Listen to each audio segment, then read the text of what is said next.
everybody, and welcome to another episode of Phantom Curiosities. Today's episode is going to be extremely spooky, a little bit graphic, so I'm going to warn you now because today we're going to talk about something that is very well known throughout the world as SLENDERMAN. The story of SLENDERMAN, the internet's own monster, come to real life. Every generation creates its own monsters. Folktales tell of witches and worms in the woods. TV-infused generations fear Jaws in lakes and Bloody Mary in the mirrors. This generation, though, gets its monsters from the internet. SLENDERMAN is a pure product of electric media. He appears in places we rarely frequent these days. Abandoned, crumbling halls, deep woods, a playground with a rickety steel jungle gym. He is a suburban ghoul with his own history and his own mythology, and of late, he has become the object of controversy due to an attack in Wisconsin during which two girls stabbed each other. I told you this would get graphic. These girls did harmful acts in order to appease SLENDERMAN's dark needs, as to what they state. It was a horrible story, and it underlines how little we understand about the psychology of a generation weaned on the internet and how images can morph from fiction to fact in the course of half a decade. SLENDERMAN's origin is surprisingly clear. Unlike most urban legends, we can trace his origin with absolute certainty. He was born on June 8, 2009 on a forum site frequented by Photoshop pranksters. He belongs to a guy in Florida named Eric Kunsen, it's hard to pronounce the name, who has a daughter and is surprised as much as anything that his demon hasn't yet been thrown onto the slag heap of forgotten memes. An entire history and entire corpus has grown upon him in ways that would have been impossible a decade ago. He's the first pure product of the internet, a demon spawned not out of a specific place, but out of bits. SLENDERMAN first appeared on the Something Awful forums under a thread titled Create Paranormal Images. The first image of SLENDERMAN of a tall, out-of-focus figure next to a tree was accompanied by a bit of text that sounds like a dialogue from a badly translated horror game, creating a backstory that stretched out to the 16th century Germany and even to 5000 BC. The creator Victor Surge added a few more photos while other visitors created their own. One particular clever image is modified woodcut. In the original, a skeleton takes a child from its parents, perhaps into death. The modified version, the skeleton has long arms and legs, and his misshapen skull is hidden by the eaves of the house. Ugh. I'll put the images here of these woodcuts.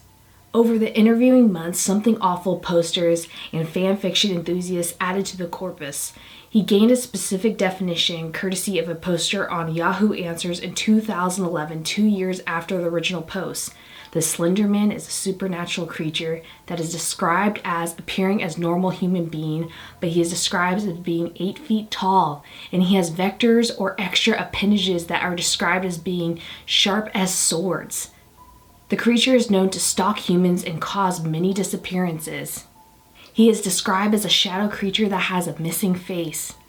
The creature fits into many mythologies and legends from nations such as Germany and Celts, which brings up the possibility that he could be real. A man named Victor Surge found this legend and made his own version of which he called SLENDERMAN. The SLENDERMAN is not exactly evil according to mythology, but Victor Surge's version shows him as an evil creature that stalks humans to kill.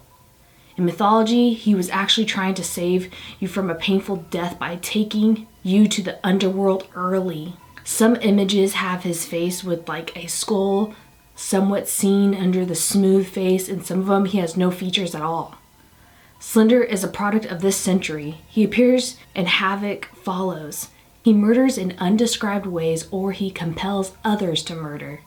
He's a dark god in an age of digital media, and he fills the empty place between the news and the unknown. Interestingly, SLENDERMAN was born of the previous generation's boogeymen.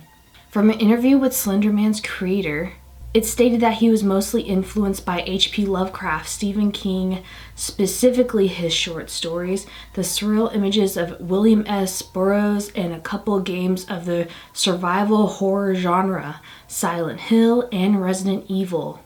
He felt that most of the direct influences were Zach Parsons' The Insidious Beast, the Stephen King short The Mist, the S.A. tale regarding the Rake, reporters of so-called shadow people, Mothman, and the Mad Gasser of Mattoon.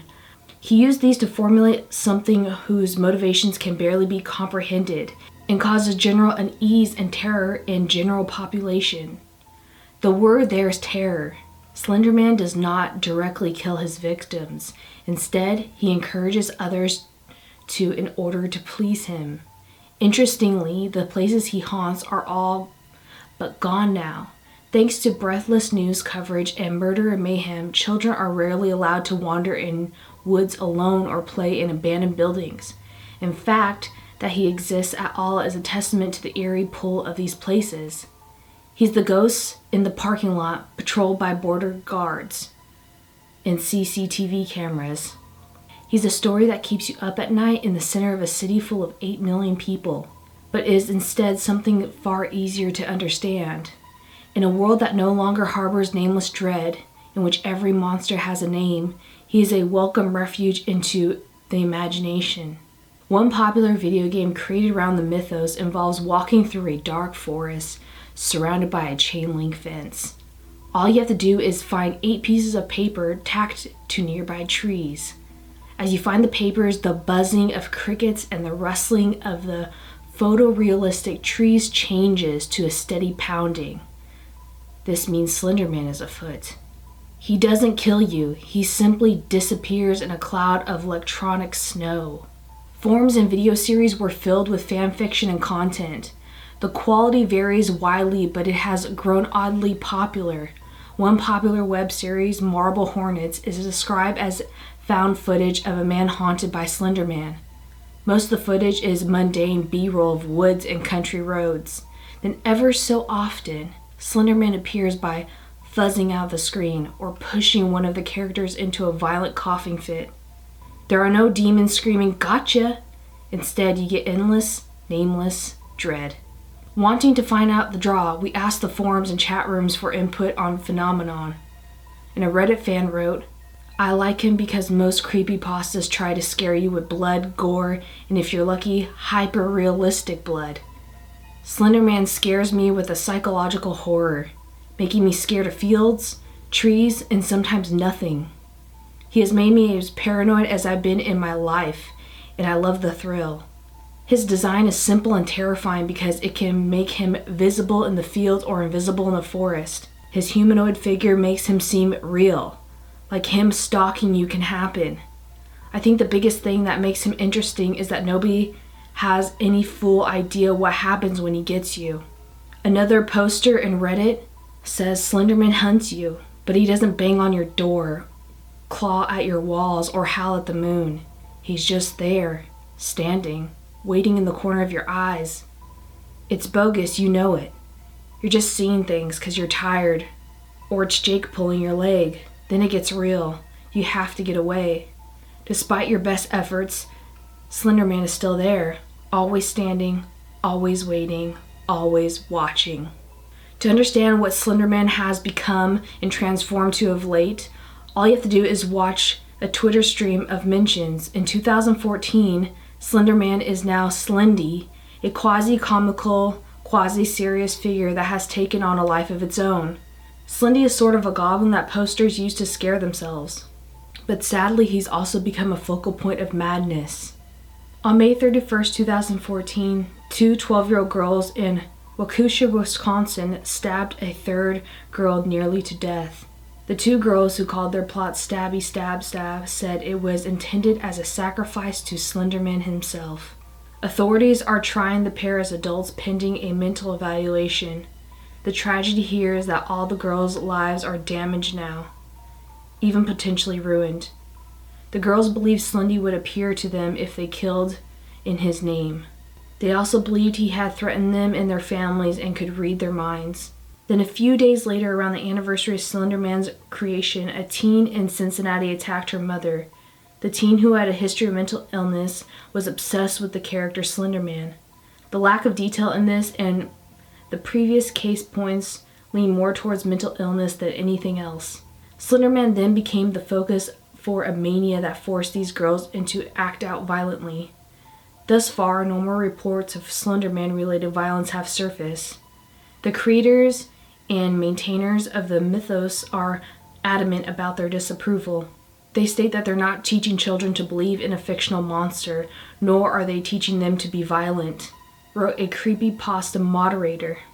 I am deeply saddened by the tragedy in Wisconsin, and my heart goes out to the families for those affected by this terrible act, said the creator of Slenderman. Where the Slenderman mythos goes from here is anyone's guess. He is a new villain, a new scapegoat, a new demon. He won't be the last of his kind, but he is the first pure product of the internet, a digital demon that haunts websites and sometimes spills over into the real world. Thankfully, no one yet has been killed in his honor. The 12-year-old Wisconsin victim is recovering and doing well. And the creator of Slenderman, in his part, stopped developing the character a few years ago. He doesn't spend a lot of time active on the internet since, because he has a lot of real-life stuff going on. And that, my friends, is the story of Slenderman. Does Slenderman scare you? He definitely scares me. There's something about him that reminds me of the Scream mask mixed with a character from Men in Black mixed with the Grudge type girls, because you could totally see him being real and wandering around life in reality, but he came from the internet. I hope you guys enjoyed today's Phantom Curiosities. Leave a comment down below on what you would love to see on this series. What creepy tale or odd object or spooky story have you heard about that you would love to see on this channel? Thank you guys so much for watching. You subscribe for more videos. We do 2 videos a week on this channel. I hope you guys enjoyed. Sweet dreams, don't have any nightmares, and I will see you in the next Phantom Curiosities or next video on this channel. Bye.